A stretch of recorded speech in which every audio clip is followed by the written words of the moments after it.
Hey, welcome back to RedSky University. In today's video, we're going to be talking about our RedSky Style and Component Framework file in Figma. You can find this file under the RedSky teams under the folder RedSky, which is right here. Let's click into it. So the overall structure of how this file is laid out is through atomic design system. So we've got our atoms in this grouping right here and our molecules in this grouping down here. Besides that, we have a cover photo, which every design file has, so we can differentiate them from each other, especially when it comes to files that have an admin site, for example, and a customer-facing component to it. So having a unique cover photo for every file makes it a lot easier for the devs and designers to know which file is which. Our atoms comprise our basic building blocks for every component in our design file. We have typography, colors, spacing, paper, which includes elevation and blurs, and our icons. And then we have our molecules, which are essentially atoms that are combined together to create unique components like buttons, input fields, and all the rest that you can see here.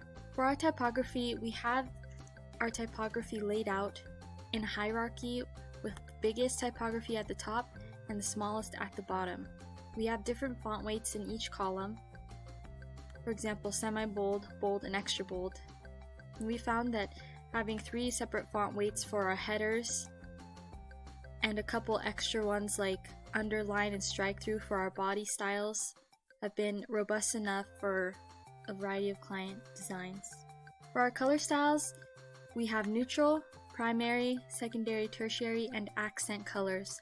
When it comes to a client file, we will have at a minimum 3 different ones: neutral, primary, and accent.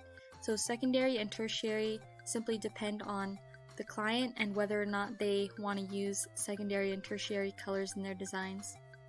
At most, clients that I've worked with have had a primary and a secondary, but again, it all depends on what the client's needs are. For our neutral colors, we have 10 shades of gray plus pure black and pure white. Typically, we use pure white a lot, and we don't use pure black at all. The usage of the colors are denoted by the dots that we have in the corners. So we usually use gray 900 for dark text on a light background, pure white text for light text on a dark background, and then 400 and 700 depending on context. Primary colors, as well as secondary and tertiary colors, only have 6 shades of the color, and typically we use 500, 900, and 100 mostly in the designs. 500 because this is typically the base color that we're given by the client. It's a mid-tone shade, and then 100 for contrast on dark, and then 900 for contrast on light. Our accent colors are a grouping of different colors that carry semantic meaning that we can use in toast messages or alerts, other things of that nature. So we have success, error, warning, and info.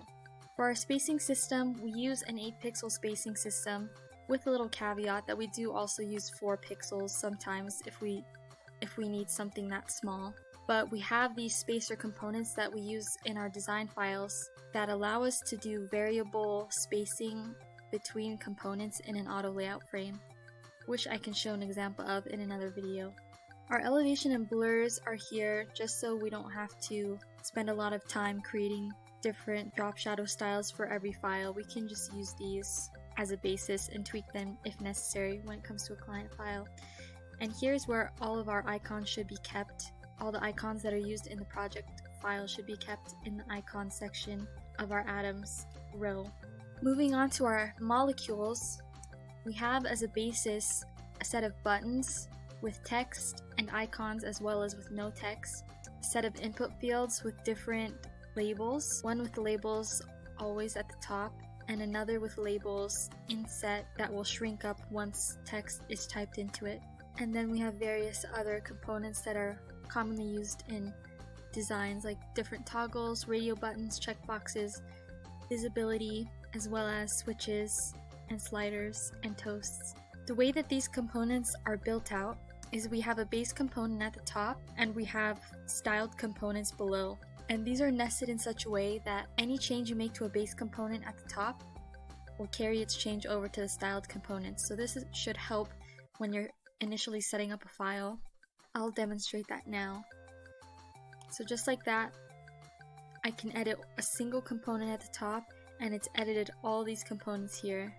And this way you can very easily set up your button matrices without having to individually change border radius or colors on every single instance of this component. Also included in this file, we have private components that are specific to the file, like our components we use for the color swatches and our header. All in all, that's our overview of our RedSky framework file. It's in V1 right now, so we do have different components that we have yet to build out.